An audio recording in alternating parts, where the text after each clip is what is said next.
Book Summary. One Up on Wall Street. This book, written by Peter Lynch, is the most practical investment book I have ever read.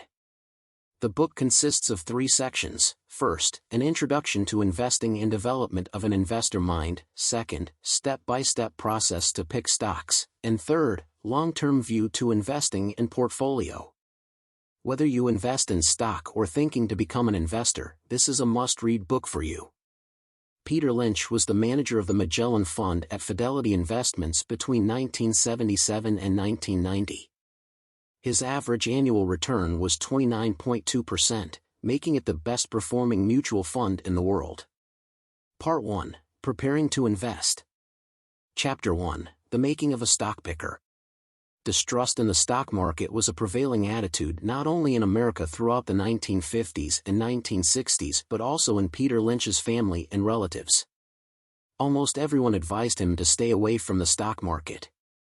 Peter got his first job as a caddy in a golf course where he would hear presidents and CEOs talking about their triumphant investments, which made him rethink his family position that the stock market is a place to lose money.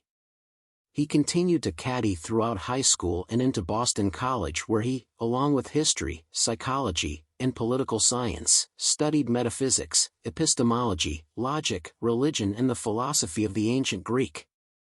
As I look back on it now, it's obvious that studying history and philosophy was much better preparation for the stock market than, say, studying statistics. All the math you need in the stock market you get in the 4th grade. Peter bought his first stock in 1963, which increased by 5-fold in less than 2 years, which later helped him to pay for his graduate school at Wharton. During his senior year at Boston, he got a summer internship at Fidelity, which was the best-performing investment house at the time. He was put to researching and writing reports and visiting companies, the same as regular analysts. Chapter 2. The Wall Street Oxymorons. Individual and amateur investors have an edge on most professional and institutional investors. In most cases, professional institutional/fund managers are restrained by cultural, legal, and social barriers. Many are held back by various written rules and regulations. Some bank trust departments simply won't allow the buying stock in any companies/unions. Others won't invest in non-growth industries or in specific industry groups, such as electric utilities or oil or steel. Some funds are further restricted with a market capitalization rule. They don't own a stock in any company below, say, a $100 million size. Size is measured by multiplying the number of outstanding shares by the stock price. The stocks I try to buy are the very stocks that traditional fund managers try to overlook. In other words, I continue to think like an amateur. But there are some handful of fund managers/investors, with a little or no restrictions, including John Templeton, Warren Buffett, Peter Lynch, to name a few, who have had a long successful track record. Under the current system, for many large institutional/professional investors, a stock isn't truly attractive until it is widely known, and a number of large institutions have recognized its suitability, and an equal number of respected Wall Street analysts have put it on the recommended list. For e.g., many pension funds are allowed to buy from a pre-approved list of stocks only. Between the chance of making an unusually large profit on an unknown company and the assurance of losing only a small amount on an established company, the normal mutual fund manager, pension fund manager, or corporate portfolio manager would jump at the latter. Success is one thing, but it's more important not to look bad if you fail. Chapter 3. Is this gambling, or what?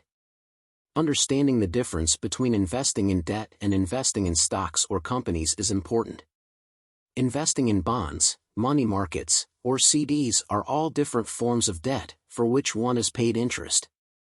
Historically, debt instruments have recorded less than 5% gains. In bonds, you're nothing more than the nearest source of spare change. When you lend money to somebody, the best you can hope for is to get it back, plus interest. Investing in stocks is undeniably more profitable than investing in debt. Since 1927, common stocks have recorded gains of 9.8% a year on average. Investing in stock has unlimited upside as you are a partner in a prosperous and expanding business. Stocks are more riskier than bonds. There are a multitude of companies that have disappeared from the list. Fortune of a company changes, there is no assurance that major companies won't become minor.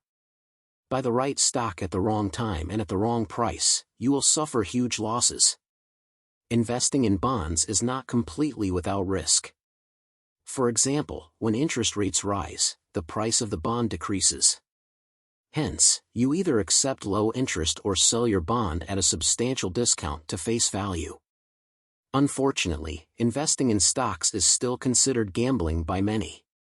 It is gambling if you don't know what you are doing and if you don't have the skill and dedication. To me, an investment is simply a gamble in which you've managed to tilt the odds in your favor. Chapter 4: Passing the Mirror Test.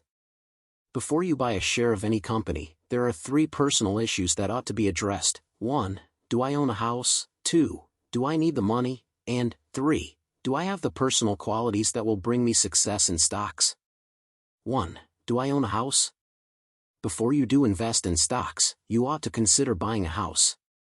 Buying a house is a much better investment for most people as they are likely to hold for many several.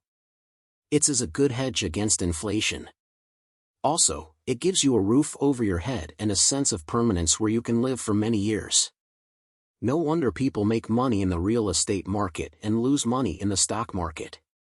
They spend months choosing their houses, and minutes choosing their stocks. In fact, they spend more time shopping for a good microwave oven than shopping for a good investment. 2. Do I need the money? The money you want to invest in stocks should be truly surplus. For instance, if you're going to have to pay for a child's college education in 2 or 3 years, don't put that money into stocks.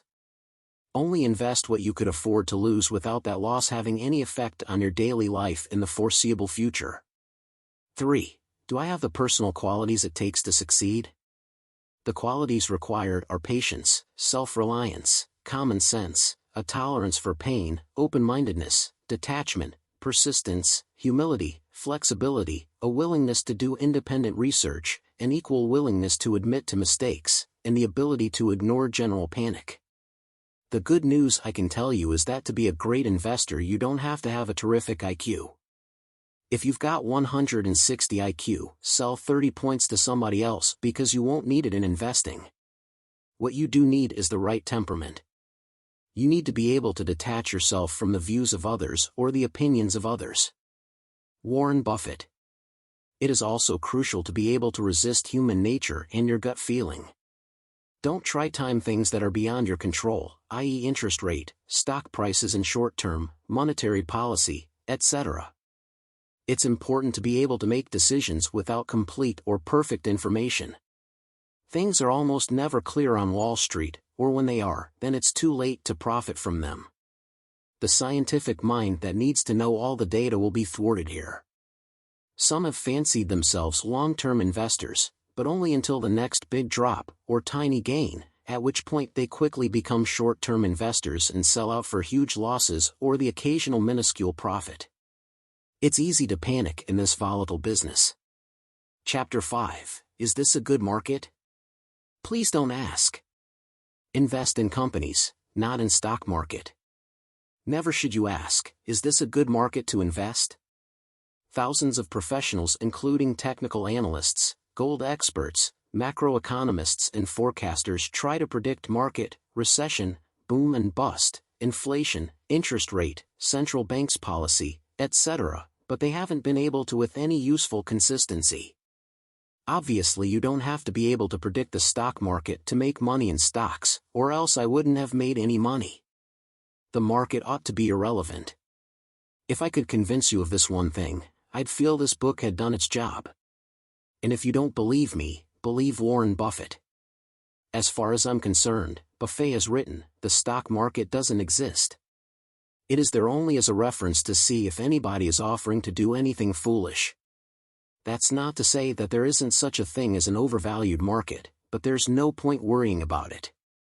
The way you'll know when the market is overvalued is when you can't find a single company that's reasonably priced or that meets your other criteria for investment.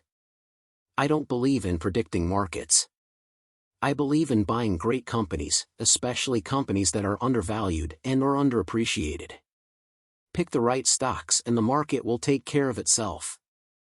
Part 2, Picking Winner. Chapter 6, Stalking the 10-bagger.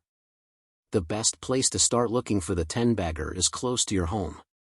You just need to keep your eyes and mind open. You come across many different companies at shopping malls, workplace, medical tests office, etc. You didn't have to work at Kodak to know that the new generation of inexpensive, easy-to-use, high-quality cameras will turn the photo industry around. Maybe you work at school and come across a company that is automating the attendance system at school and thus will save hundreds of teachers' hours. That company is worth researching. It is important that you invest in companies you are able to understand well, and that will give you an edge. A doctor is well positioned to understand companies in the health industry, including pharmaceuticals.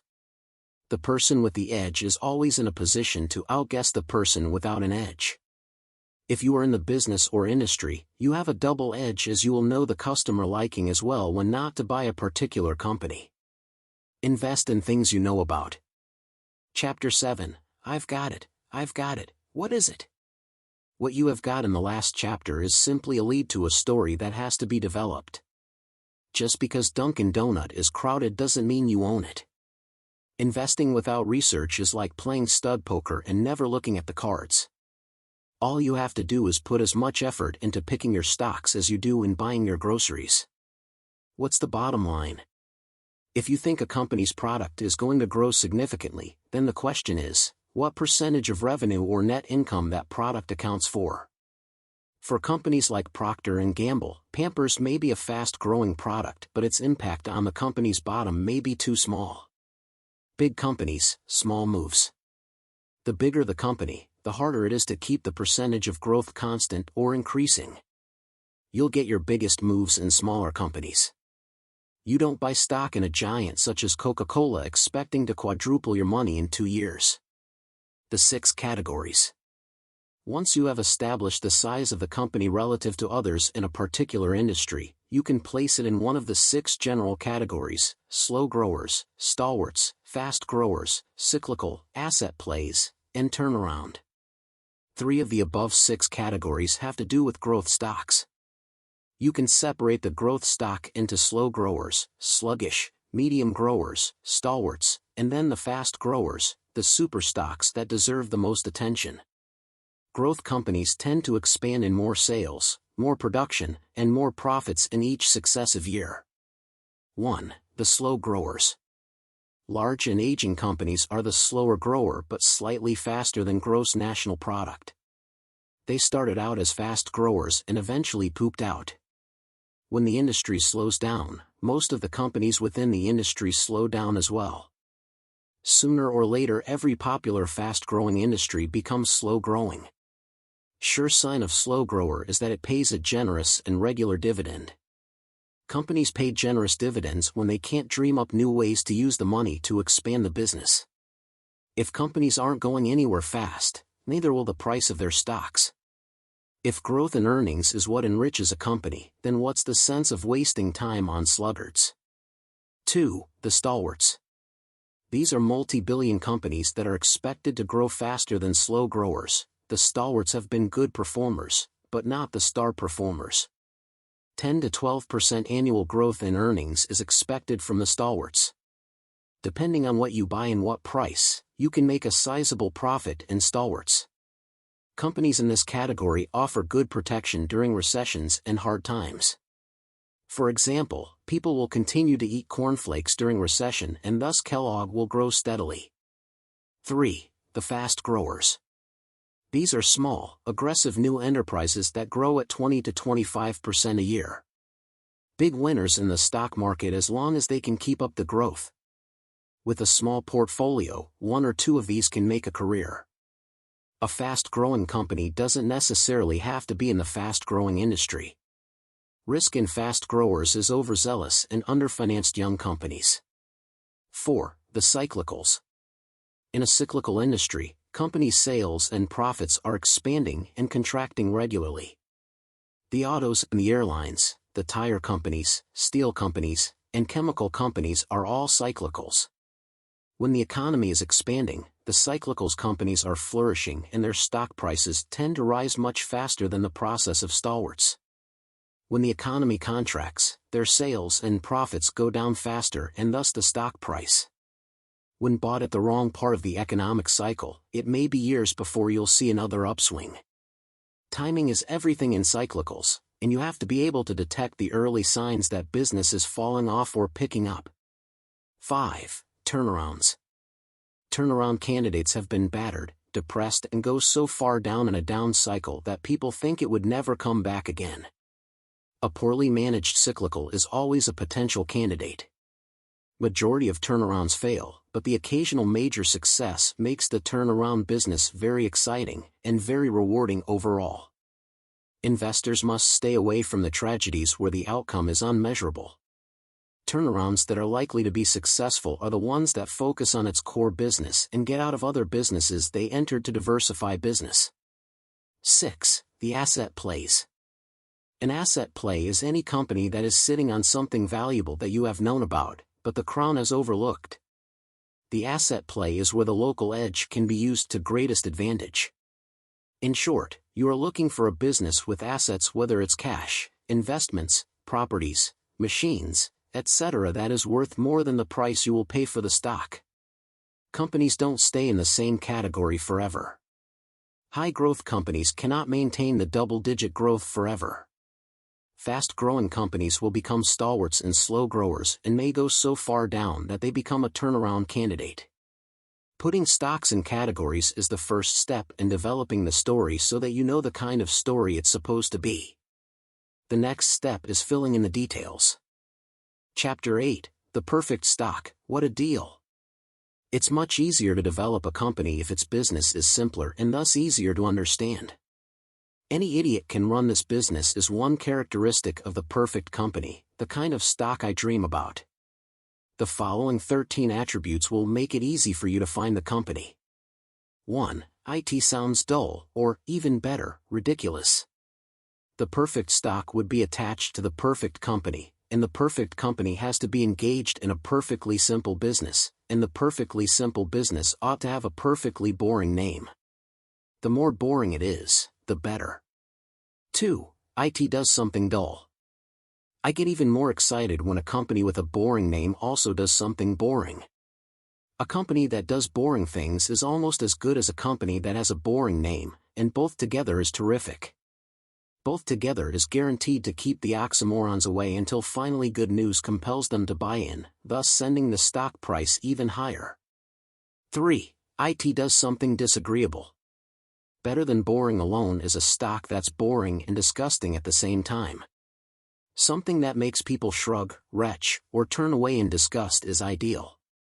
4. It's a spin-off. Spin-offs of divisions or parts of companies into separate, freestanding entities, such as Safety Clean out of Chicago Rawhide or Toys R Us out of interstate department stores, often result in astoundingly lucrative investments. A large parent company doesn't want its spin-off to get into trouble as it reflects poorly on the parent company. Hence, spin-off usually gets independence with a strong balance sheet. Spin-offs normally have strong balance sheets and are well prepared to succeed as independent entities. And once these companies are granted their independence, the new management, free to run its own show, can cut costs and take creative measures that improve the near-term and longer-term companies. 5. The institutions don't own it, and the analysts don't follow it. If you find a stock with little or no institutional ownership, you've found a potential winner. Find a company that no analyst has even visited, or that no analyst would admit to know about, and you have got a double winner. 6. The rumors abound, it's involved with toxic waste and/or the mafia. A company surrounded by rumors trades at a steep discount as Wall Street and other institutional investors stay away from it. For example, a company with toxic waste or mafia involvement rumor may be an excellent opportunity. 7. There's something depressing about it. The mortuary business is a good example. If there's anything Wall Street would rather ignore besides toxic waste, it's mortality. 8. It's A&O growth industry. That's where the biggest winners are developed.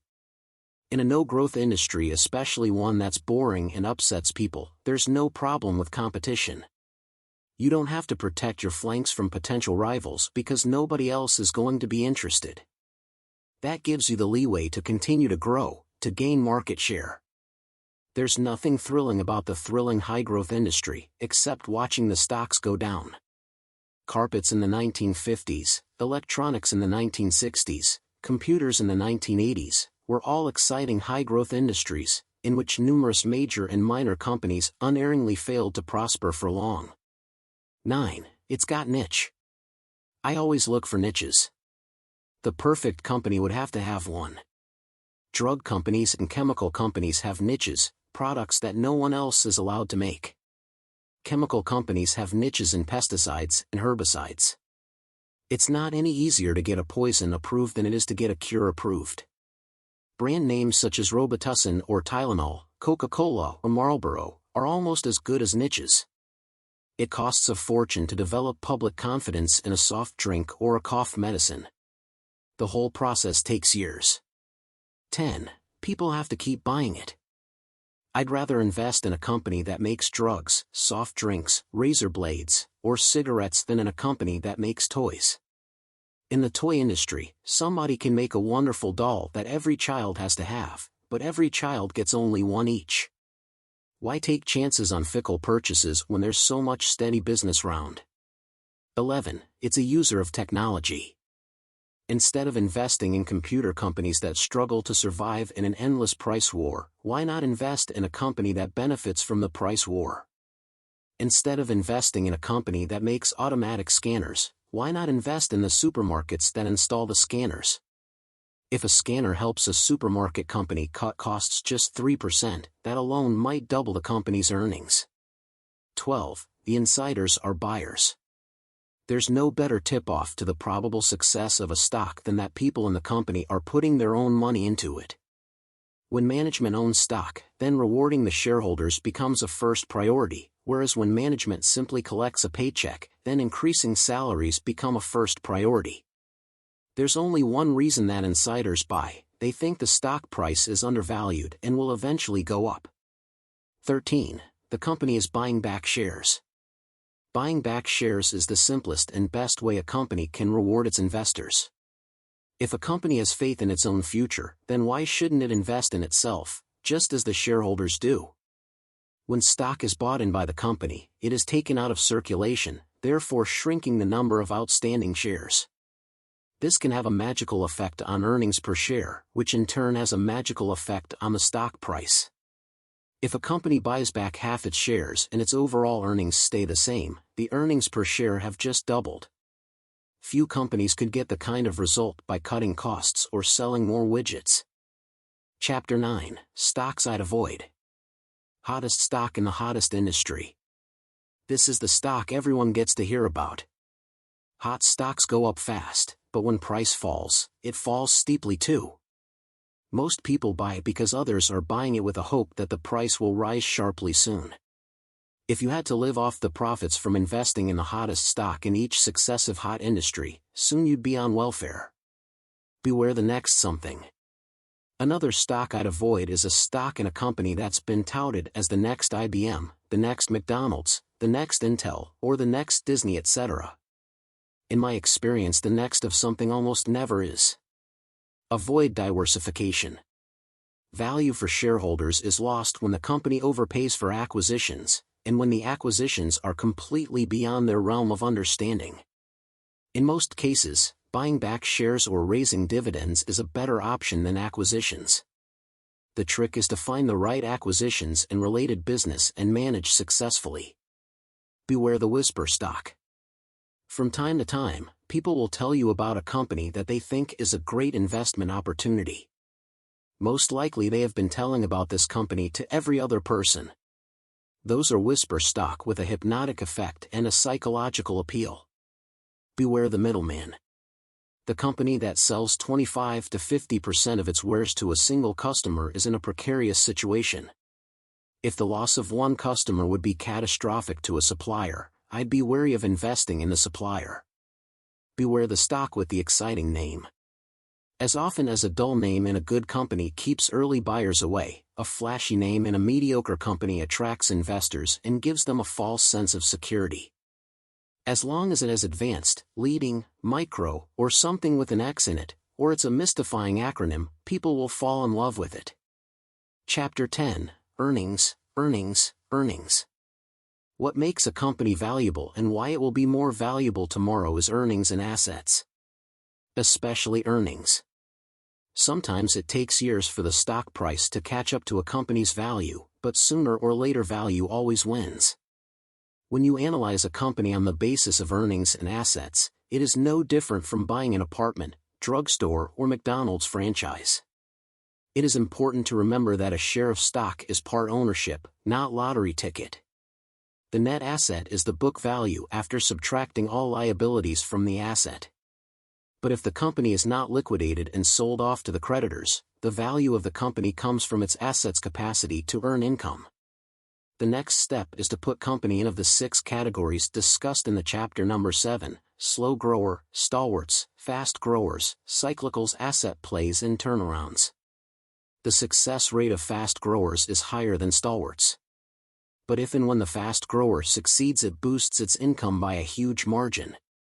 When you buy a stock in a fast-growing company, you're really betting on its chances to earn more money in the future. And when earnings are up, stock price is up. P/E ratio. Relationship between the stock price and the earnings of the company. Useful measure of whether any stock is overpriced, fairly priced, or underpriced relative to a company's money-making potential. Calculated as current price/earnings per share for the prior 12 months or fiscal year.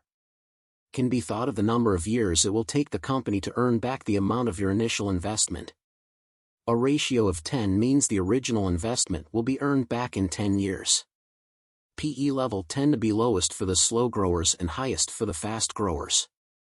First step could be to look at P/E ratios of various stocks you own or looking to own are low, high, or average, relative to the industry norms.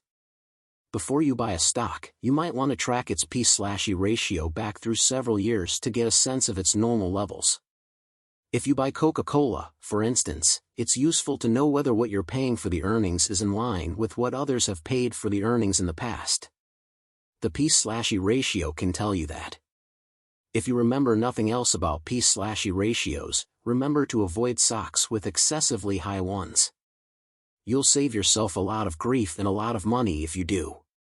With few exceptions, an extremely high P/E ratio is a handicap to a stock, in the same way that extra weight in the saddle is a handicap to a racehorse.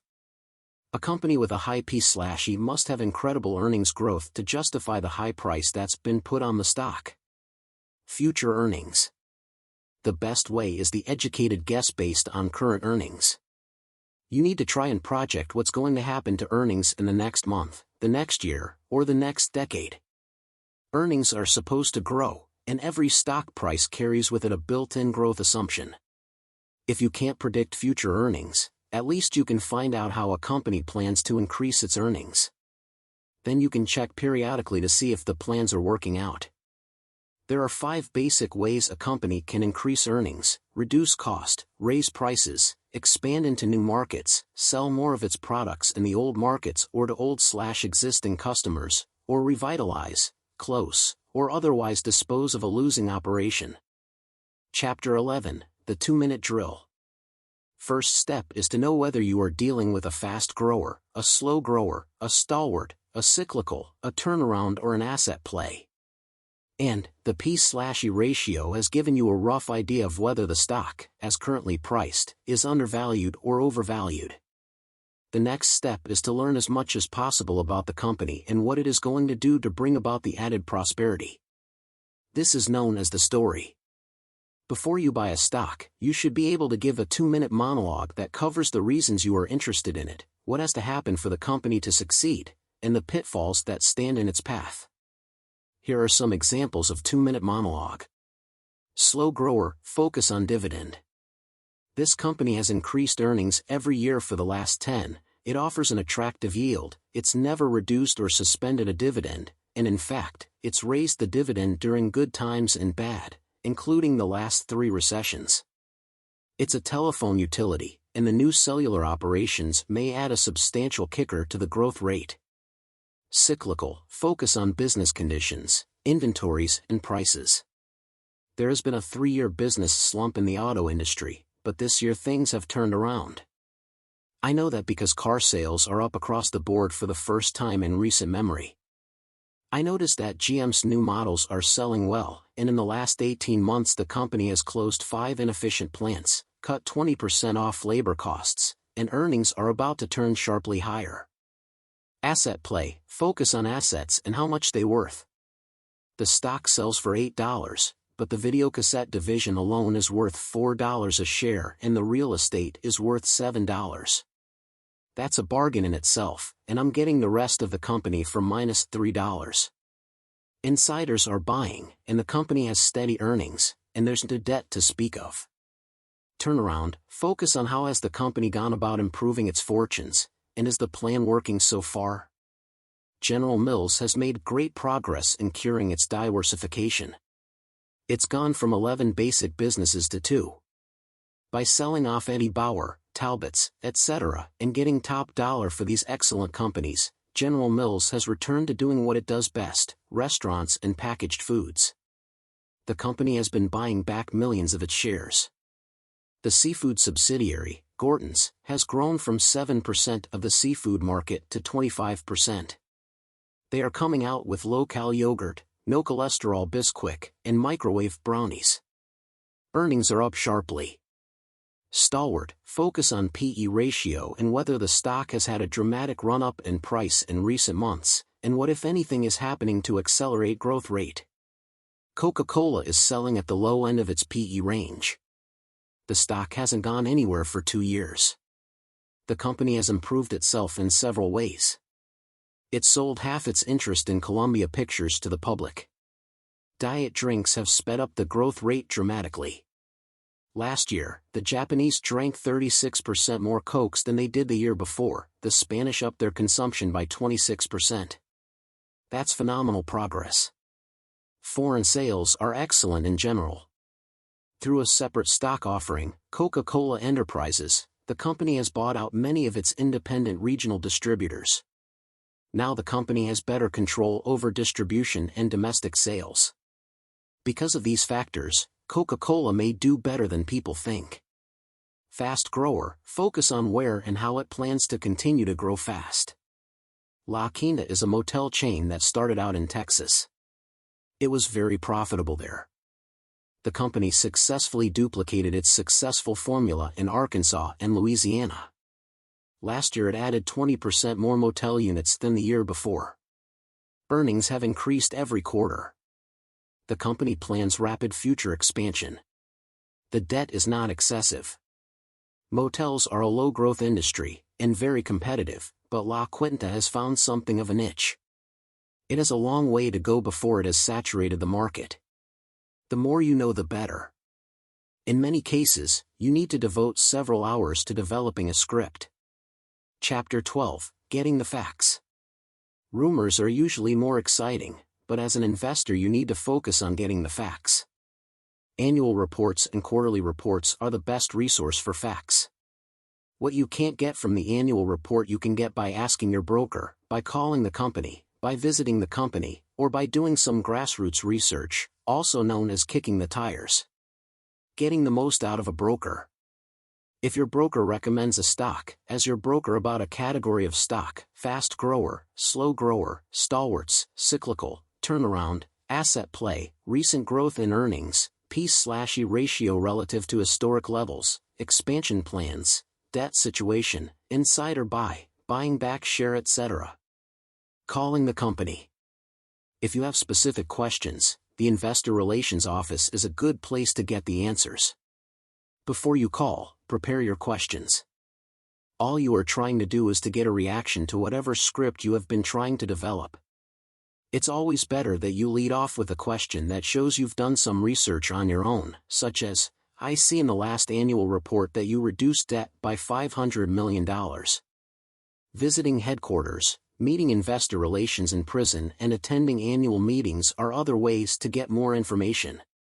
One other way Peter discovered that wandering through stores and tasting things is very insightful.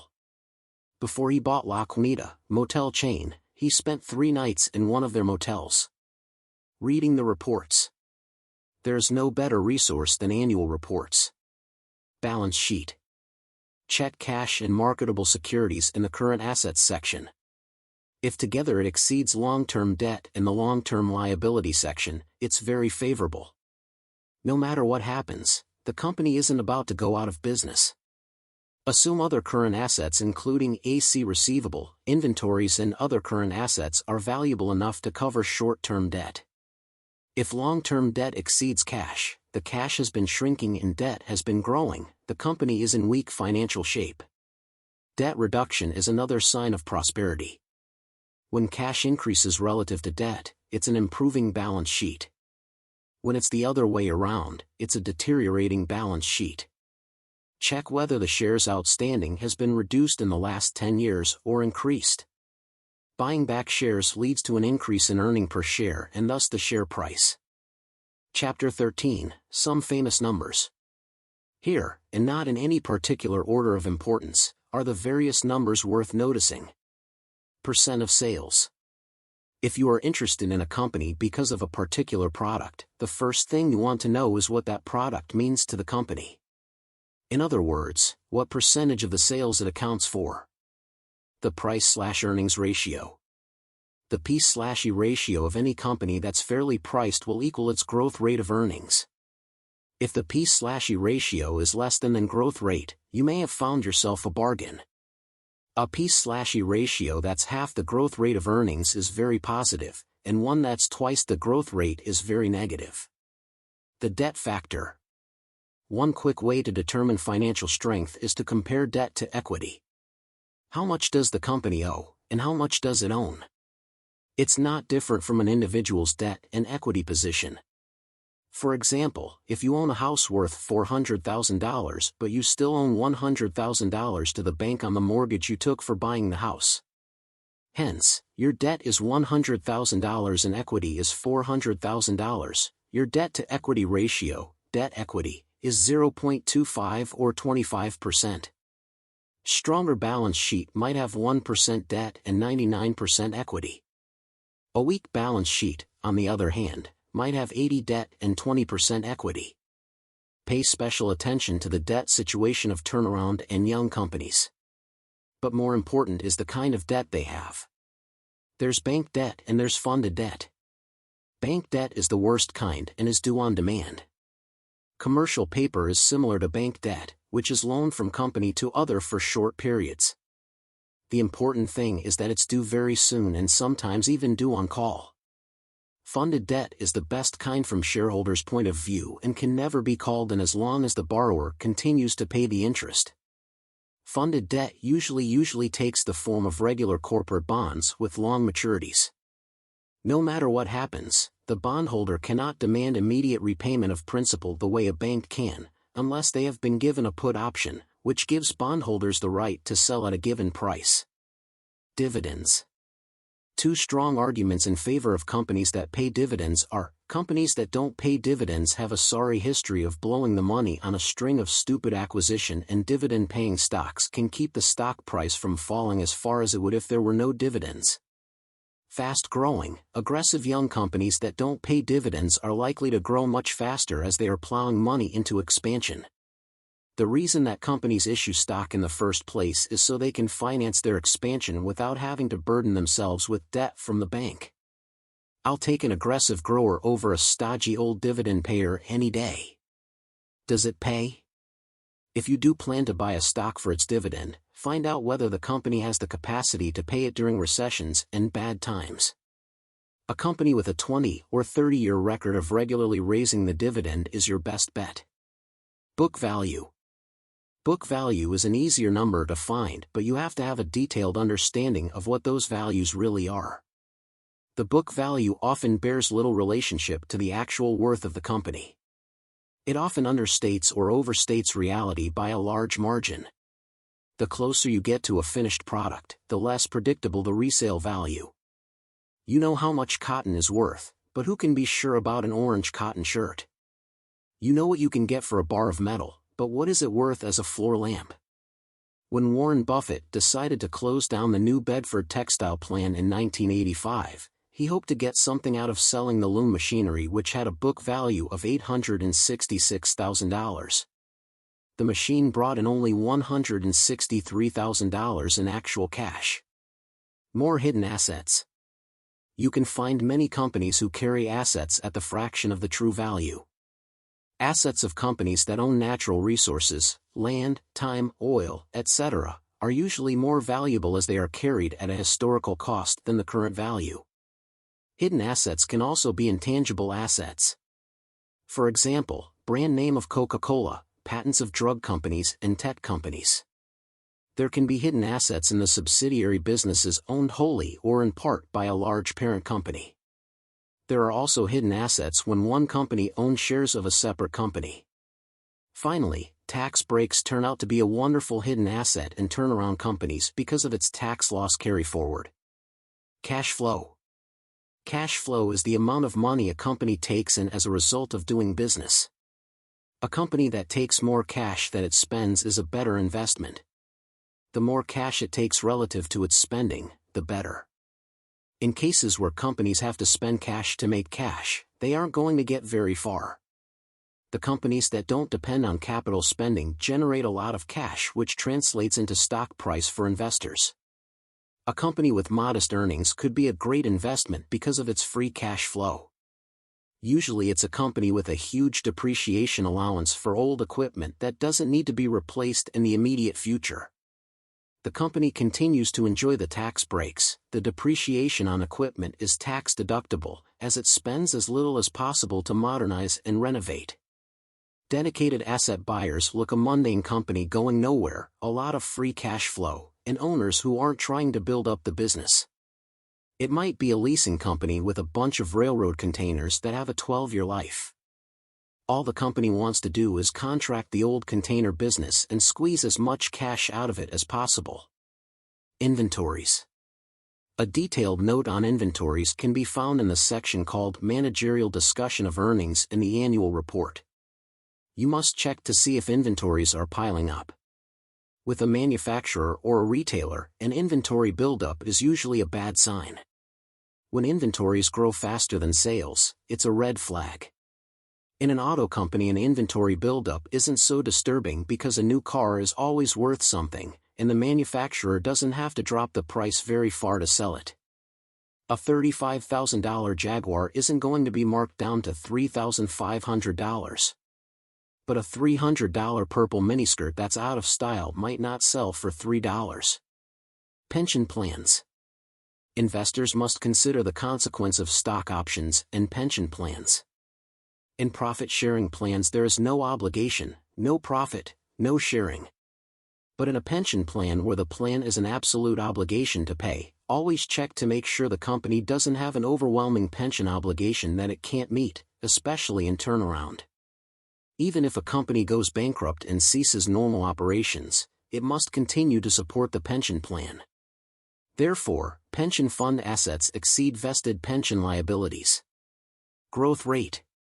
The growth is synonymous with expansion is one of the most popular misconceptions, leading people to overlook the great growth companies. The ability for a company to increase earnings by lowering costs and especially by raising prices is the only growth rate that really counts. If you find a business that can get away with raising prices year after year without losing customers, an addictive product such as cigarettes fill the bill, you've got a terrific investment. A 20% grower selling at 20 times earnings, AP/E of 20, is a much better buy than a 10% grower selling at 10 times earnings, AP/E of 10. This may sound like an esoteric point, but it's important to understand what happens to the earnings of the faster growers that propels the stock price. The bottom line. The bottom line refers to the final number at the end of an income statement, profit after taxes. However, profit before taxes, also known as the pre-tax profit margin, is a tool I use in analyzing companies. That's the amount left of a company's annual sales dollar after all the costs, including depreciation and interest expenses, have been deducted. It's best to compare pre-tax profit margin of companies within the same industry. The company with the highest profit margin is by definition the lowest cost operator, and the low-cost operator has a better chance of surviving if business conditions deteriorate. Focus on a relatively high profit margin in a long-term stock that you plan to hold through good times and bad, and a relatively low profit margin in a successful turnaround. Chapter 14, ReChecking the Story. Every few months it's worthwhile to recheck the company story. Earnings as expected. Merchandise is still attractive, it may involve checking the stores. With fast grower, ask yourself what will keep them growing. What phase of growth the company is in: startup, expansion, maturity. Chapter 15, the final checklist. Stocks in general. The P/E ratio compared to similar companies within the same industry. Percentage of institutional ownership. The lower the better. Insider buying and whether the company itself is buying back shares. Both are positive. Record of earnings growth and whether the earnings are sporadic or consistent. Strong balance sheet or weak. Debt-to-equity ratio and cash position. Slow growers. You buy for dividends. Check the record of dividends and how routinely raised. Check dividend payout ratio, % of earnings paid out as dividends. If it's low, then the company has a cushion in hard times. If high, then the dividend is riskier. Stalwarts. You're looking for big companies, not likely to go out of business. Key issue is price. Check P/E ratio. Check for unrelated acquisitions that may reduce earnings in the future. Check for long-term growth rate and whether it has kept up the momentum in recent years. If you plan to hold the stock forever, see how the company has fared during previous recessions and market drops. Cyclicals. Keep a close watch on inventories and the supply-demand relationship. Watch for new entrants into the market. Anticipate a shrinking P/E multiple over time as business recovers and investors look ahead to the end of the cycle when peak earnings are achieved. If you know you're cyclical, you've an advantage in figuring out the cycles. It's easier to predict an upturn in a cyclical industry than it is to predict a downturn. Fast growers. Investigate whether the product that's supposed to enrich the company is a major part of the company's business. What the growth rate in earnings has been in recent years. 20 to 25% range is ideal. Be wary of companies growing faster than 25%. Company has been able to duplicate its successes in more than one city or town to prove that expansion will work. Whether the expansion is speeding up 3 new motels last year and 5 new motels this year, or slowing down, 5 last year and 3 this year. Few institutions own the stock and only a handful of analysts have ever heard of it. With fast growers on the rise, this is a big plus. Turnarounds. Can the company survive a raid by its creditors? How much cash does the company have? How much debt? If it's bankrupt already, then what's left for the shareholders? How is the company supposed to be turning around? Has it rid itself of unprofitable divisions? Is business coming back? Are costs being cut? If so, what will the effect be? Asset plays. What's the value of the assets? Are there any hidden assets? How much debt is there to detract from these assets? Is the company taking on new debt, making the assets less valuable? Is there a raider in the wings to help shareholders reap the benefits of the assets? Some pointers from this section. Understand the nature of the companies you own and the specific reasons for holding the stock. It is really going up, doesn't count. By putting your stocks into categories, you'll have a better idea of what to expect from them. Big companies have small moves, small companies have big moves. Consider the size of a company if you expect it to profit from a specific product. Look for small companies that are already profitable and have proven that their concept can be replicated.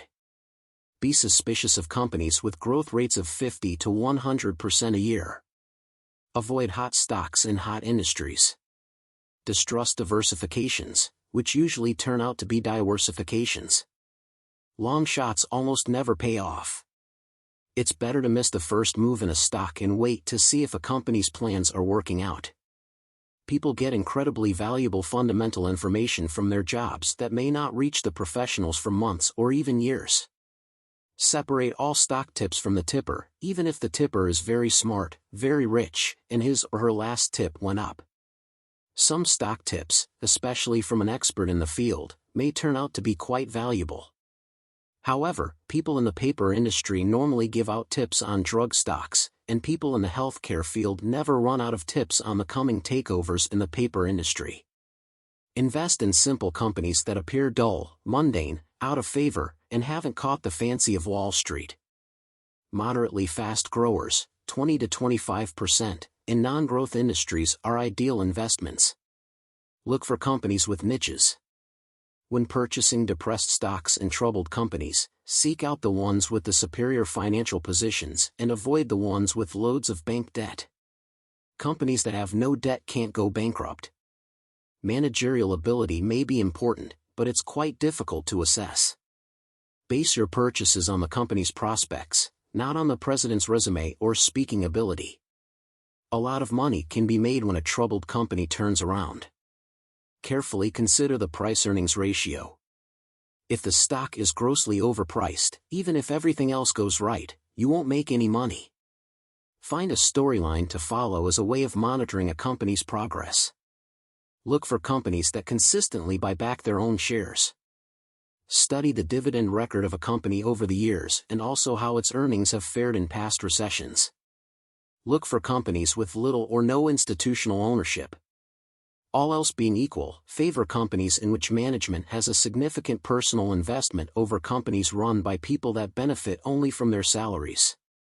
Insider buying is a positive sign, especially when several individuals are buying at once. Devote at least an hour a week to investment research. Adding up your dividends and figuring out your gains and losses doesn't count. Be patient. Watched stock never boils. Buying stocks based on stated book value alone is dangerous and illusory. It's real value that counts. When in doubt, tune in later. Invest at least as much time and effort in choosing a new stock as you would in choosing a new refrigerator. Part 3, The Long-Term View. Chapter 16, Designing a Portfolio. It's important to expect and plan for a reasonable return. You can easily get around 8 to 10% return by investing in index funds, ETFs, etc.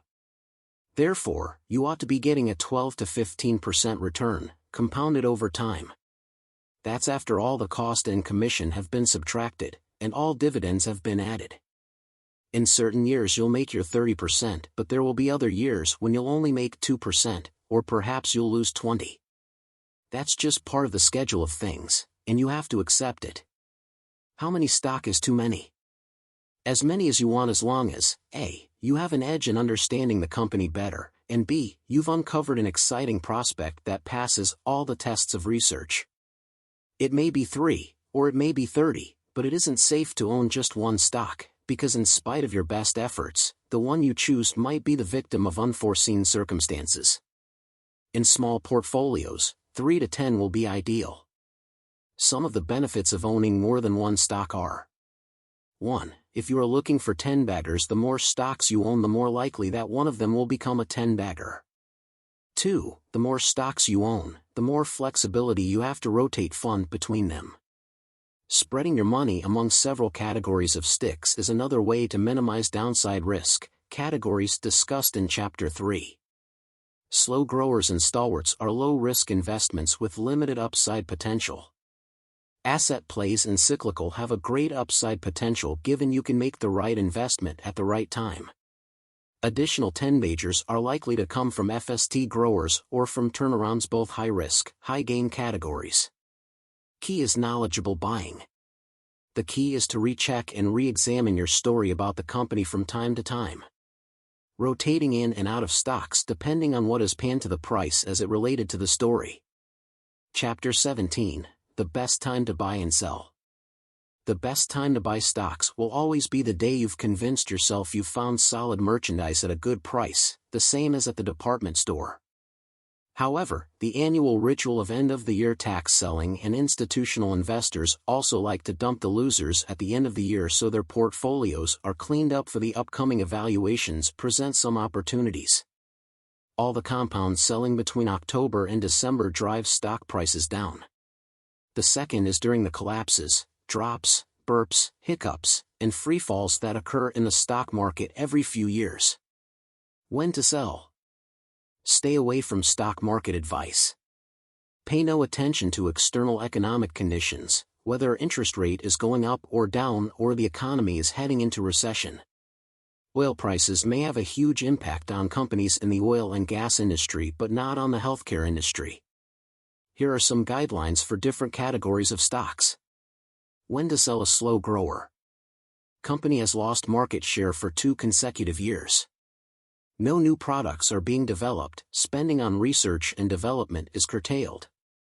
2 recent acquisitions of unrelated businesses and company paid so much for its acquisitions that the balance sheet has deteriorated from no debt and millions in cash to no cash and millions in debt. Even at a lower stock price, the dividend yield will not be high enough to attract much interest from investors. When to sell a stalwart. P/E strays too far beyond the normal range. You might think about selling it and waiting to buy it back later at a lower price or buying something else. New products introduced in the last 2 years have had mixed results, and others still in the testing stage are a year away from the marketplace. The stock has a P/E of 15, while similar quality companies in the industry have P/E of 11 to 12. No officer or director have bought shares in the last year. A major division that contributes 25% of earnings is vulnerable to an economic slump that's taking place in housing starts, oil drilling, etc.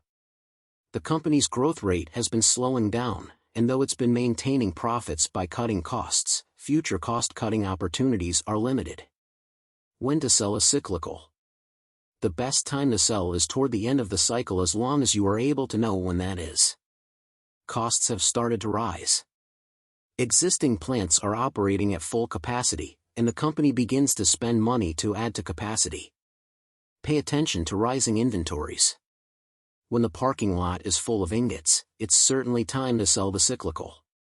Another useful sign is when the future price of a commodity is lower than the current, or spot, price. Competition businesses are also a bad sign for cyclicals. The outsider will have to win customers by cutting prices, which forces everyone else to cut prices and leads to lower earnings for all the producers. 2 key union contracts expire in the next 12 months, and labor leaders are asking for a full restoration of the wages and benefits they gave up in the last contract. Final demand for the product is slowing down.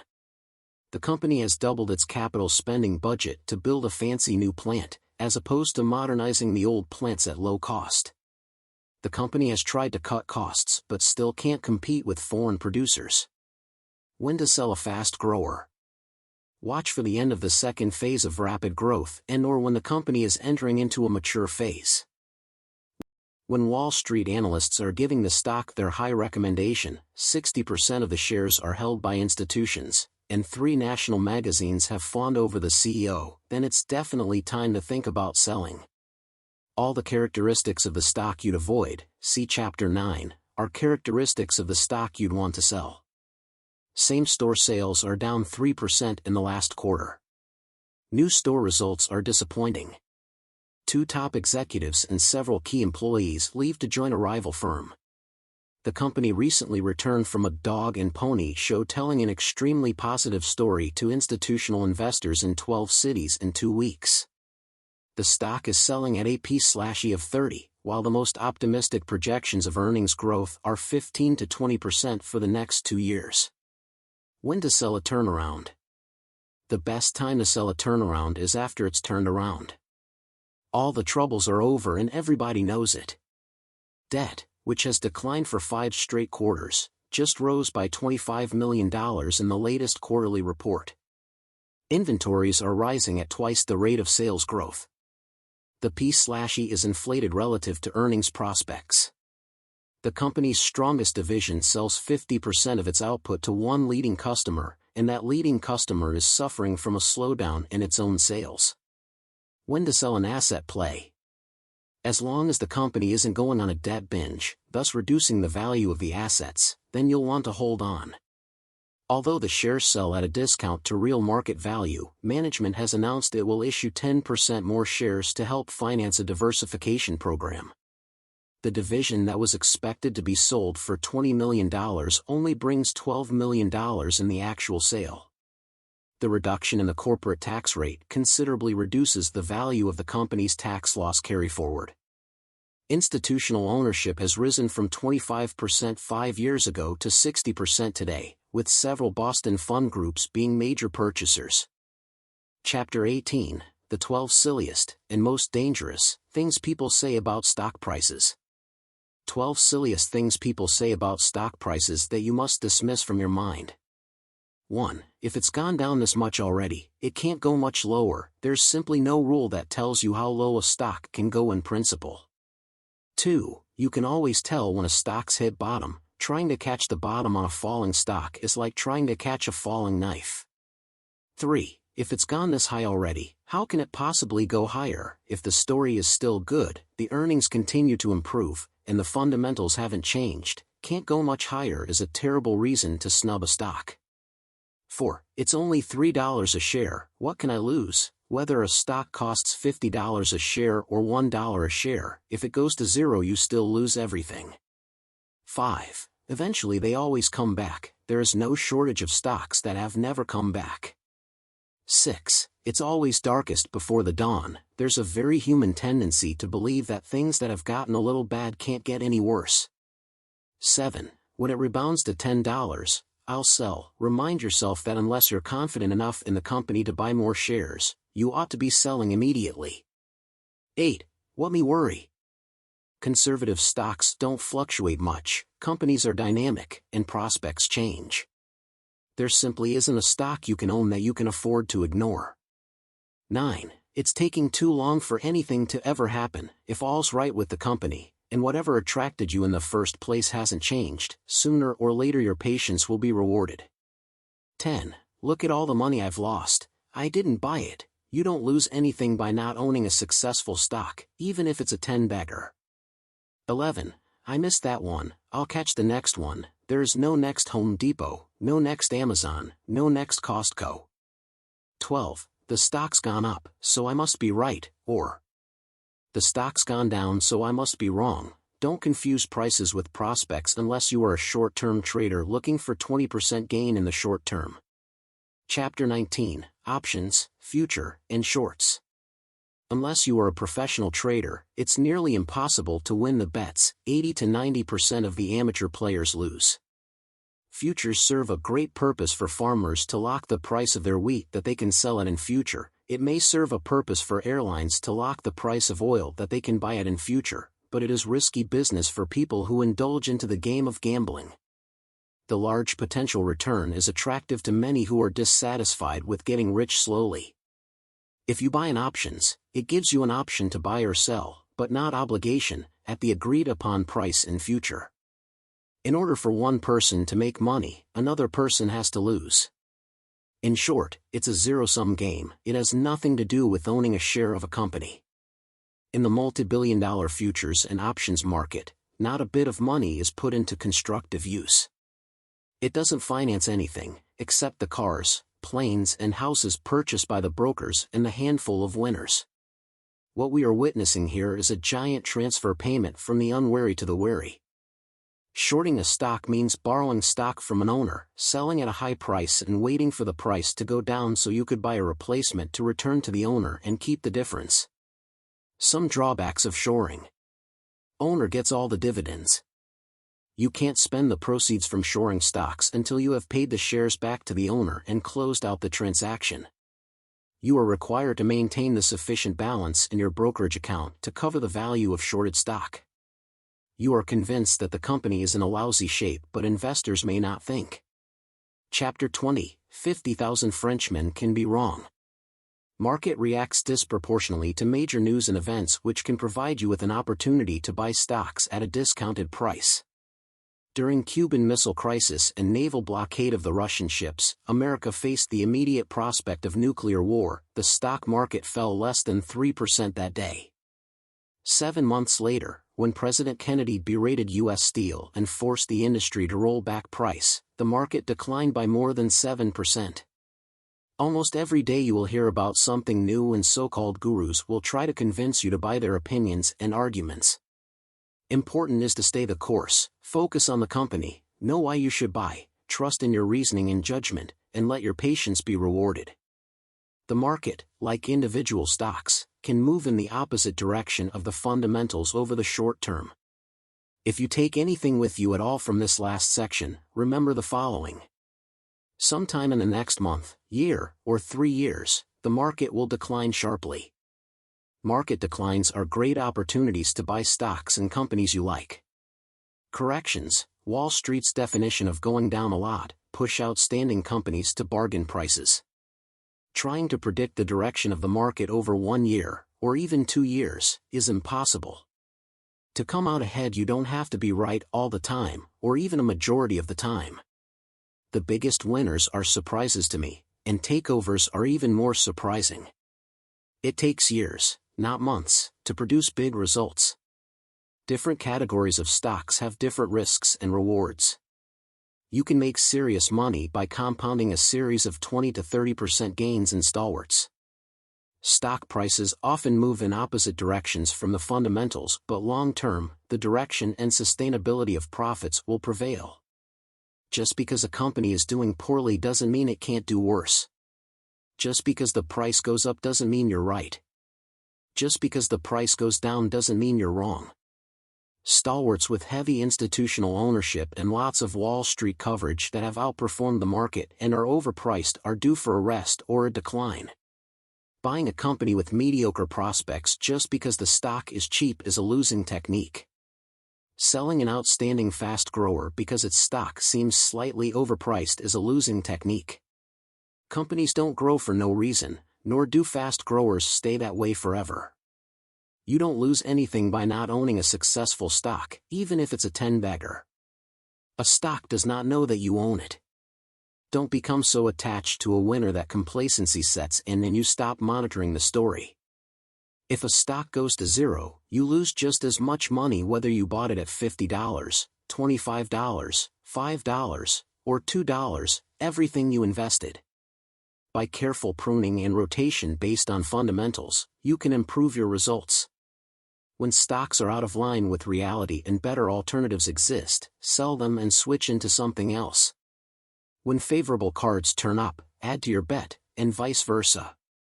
You won't improve results by pulling out the flowers and watering the weeds. If you don't think you can beat the market, then buy a mutual fund and save yourself a lot of extra work and money. There's always something to worry about. Keep an open mind to new ideas. You don't have to kiss all the girls. I've missed my share of 10-baggers and it hasn't kept me from beating the market.